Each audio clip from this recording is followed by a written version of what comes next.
Si l'amour, la joie et la paix sont absents de ta vie, pose-toi une seule question.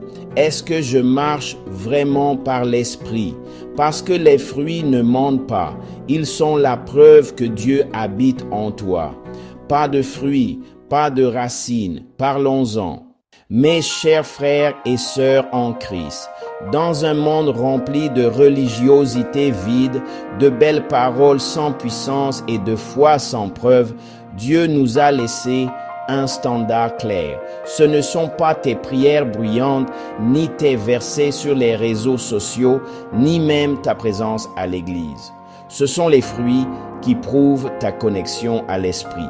Galates 5, versets 22 à 23 dit « Mais le fruit de l'esprit, c'est l'amour, la joie, la paix, la patience, la bonté, la bienveillance, la foi, la douceur, la maîtrise de soi. » La loi n'est pas contre ces choses. Ce ne sont pas des options, ni des traits de caractère naturels. Ce sont les preuves visibles que tu es dirigé par le Saint-Esprit. On ne peut pas les imiter éternellement. Ces fruits viennent d'en haut. Voici un aperçu. Amour, l'amour vrai, sacrificiel, même pour tes ennemis. Joie, une joie qui ne dépend pas des circonstances, mais de Christ. Paix, une paix qui garde ton cœur, même au milieu des tempêtes. Patience, attendre sans se plaindre, supporter sans exploser. Bonté, une attitude de miséricorde et de bienveillance envers tous. Bienveillance, agir avec droiture, pureté et sincérité. Foi, la fidélité envers Dieu, peu importe le prix à payer. Douceur, de la force enveloppée d'humilité.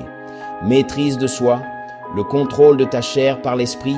Juste avant ces fruits, Paul parle des œuvres de la chair, la colère, l'envie, l'impureté, les divisions, et il ajoute « Ceux qui commettent de telles choses n'hériteront point du royaume de Dieu. » Galates 5, verset 21.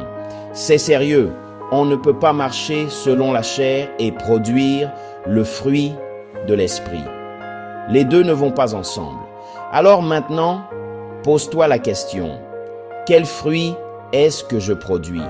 Jésus a dit, c'est à leurs fruits que vous les reconnaîtrez.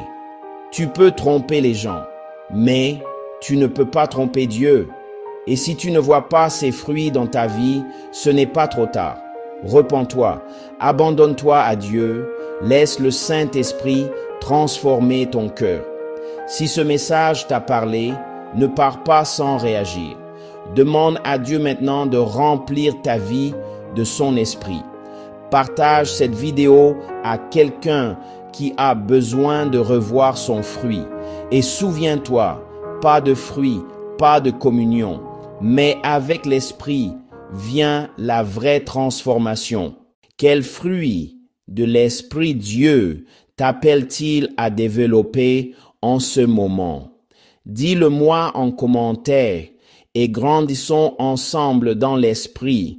Merci d'avoir regardé, partage et reviens pour plus de vidéos.